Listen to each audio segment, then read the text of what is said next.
it going, Store Family? Coach Adam here, and I am here to talk about squats. Last month we ended up discussing about deadlifts, and now we're going to be talking about that lower extent of that movement, which is the squat, right? And again, we need to have the ability not only to reach very tall, but also be able to get down low and be comfortable down low and use our biomechanics properly.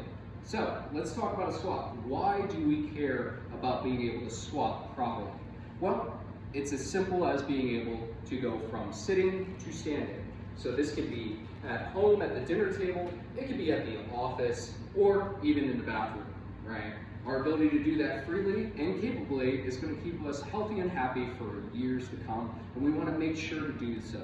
So let's talk about things that we want to really look for on how we can set up our squat. There are plenty of videos online of how to look at ideal forms of perfecting your squat. But let's just talk about the things that are big key phrases and also how you can start to manage and also start to cater it to yourself.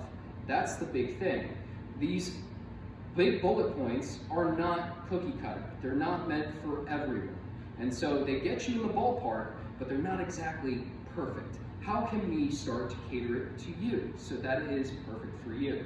And not everyone's going to start at the same point. So when we're talking about a squat, there's a few things we want to keep in mind. First, of course, is we can start with our rules of thumb. Obviously, we want to have our feet around hip width apart, right? We want to go with the major joint that is on our torso in relation, not shoulder width. This is way too far. I can't see that, right, when it comes to that. But I can see my hips as I'm setting up my feet, and so because of which, that gives me a great landmark to start to use. From there, we don't want to just have our feet completely straight forward. Not everyone has that mobility, nor does your body naturally want to do that. Our hips naturally splay a little bit open, and so we want to also splay our toes a little bit open. Now, as I'm doing that, regardless of the angle at which my toes are at, I want to make sure my knees track with my toes. What does that mean? I want you to visualize like your knee is a piece of scissors and you're trying to trim those shoelaces off with those knees. So I'm tracking and trimming as I do so. So just like we talked about with deadlifts, we want to create a breath embrace. So we're bracing our core, and in addition to which, we're now maintaining. So I come in, I breathe in. As I go down, I send my hips slightly back, and I come down and through. And then I'm going to come up.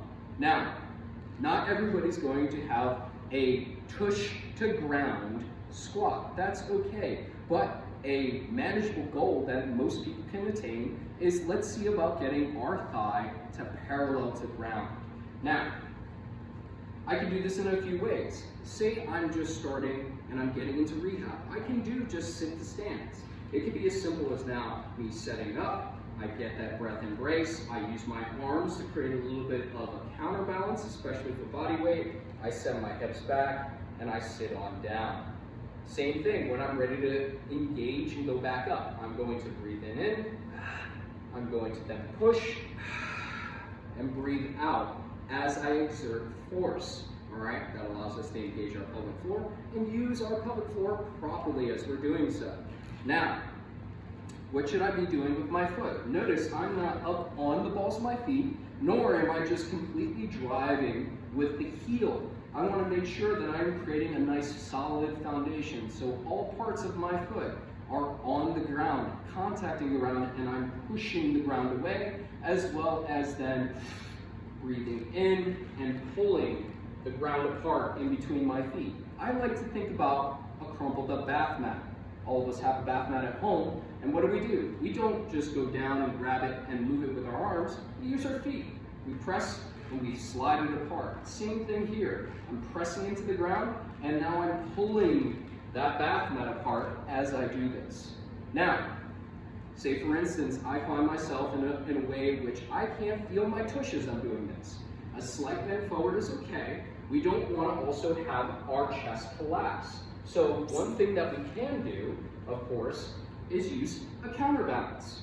I have a kettlebell here, but it can be a stack of books, it can be a plate, it can be anything that's going to help you start to counterbalance. So as I'm doing this, this is known as a goblet squat.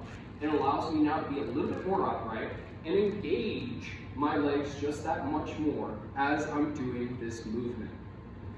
Say for instance, I start to have mobility issues. That's okay. Work with what you have. Say I'm only able to get down to here. That's okay for now. You can continue to work on this through a variance of mobility exercises as well as stretches that can help you become more mobile. But in the meantime, still work on strengthening in the range of motion that you are capable of doing, right? One thing that you can do to aid with this, say I have poor ankle mobility as an example, would be I can elevate my heels. Most traditional shoes already have a slight heel elevation, but say I'm also trying to work on becoming a little bit more grounded on the floor with some barefoot shoes, or I like to work out barefoot, well then that allows me to now position myself in a more ideal position with my ankles so that I don't all of a sudden start to do this as I'm squatting, right? It allows me now to rest and put all the pressure on my entire foot as I'm going through this range of motion, aiding my mobility. We of course can talk about and get into nitty-gritty details by either reaching out to us at our store, thefloorpt.com, or you can reach out to our host gym, which is of course going to be Fire for Effect Athletics. We're more than happy to get you up and running and get you strong for life. Thank you so much for listening to us, and we look forward to hearing from y'all. Take care.